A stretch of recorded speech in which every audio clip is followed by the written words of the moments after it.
Dans Surat Ash-Shams, Allah décrit la nature de notre nafs, qu'on peut traduire par notre soi ou par notre ego. Il commence en jurant par le soleil et la lune, par le jour et la nuit et par le ciel et la terre.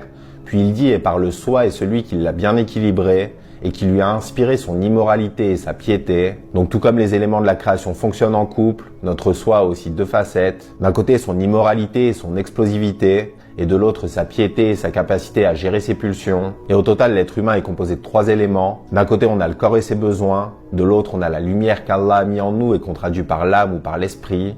Et entre les deux, on a notre soi ou notre ego. Et le corps est comparable à un animal qui veut satisfaire ses désirs. Il nous demande de manger, de boire et de se reproduire. L'âme, elle, est la partie pieuse qui est connectée et qui veut obéir à Allah. Et entre les deux, l'ego gère les demandes et les besoins des deux autres. Et la psychologie moderne reprend ces catégories et les appelle le ça, le moi et le surmoi. Le ça correspond au corps, le moi correspond à l'ego et le surmoi correspond à l'âme. Et l'un des buts de nos vies est de trouver l'équilibre et de dompter cet ego. Allah dit a certes réussi celui qui le purifie et est certes perdu celui qui le corrompt. On doit répondre aux besoins de nos corps dans les limites fixées par Allah. Et on doit aussi prendre soin de nos âmes et de ses besoins spirituels. Si on penche trop du côté du corps, on salit et on corrompt nos âmes. Mais si on penche entièrement vers l'âme, les besoins de nos corps ne seront pas satisfaits. Et c'est pour ça qu'on jeûne et qu'on mange, qu'on prie et qu'on dort, et qu'on patiente et qu'on se marie. Et on aura tous des penchants différents. Certains auront du mal à contrôler leurs tentations, et d'autres auront du mal à gérer leur avarice ou leur colère. Et on doit donc identifier nos forces et nos faiblesses, pour tirer le maximum de nos capacités et pour lutter au mieux contre nos tendances négatives.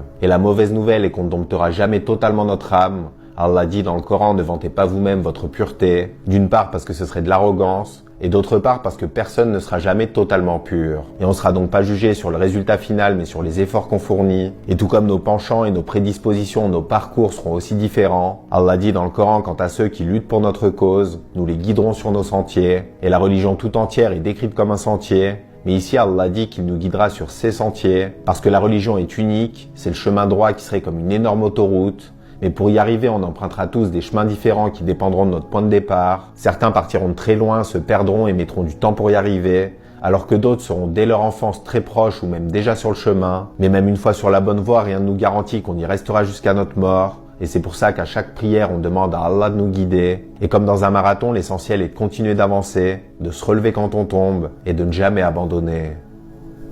Qu'Allah nous guide. Salam alaikum wa rahmatullah.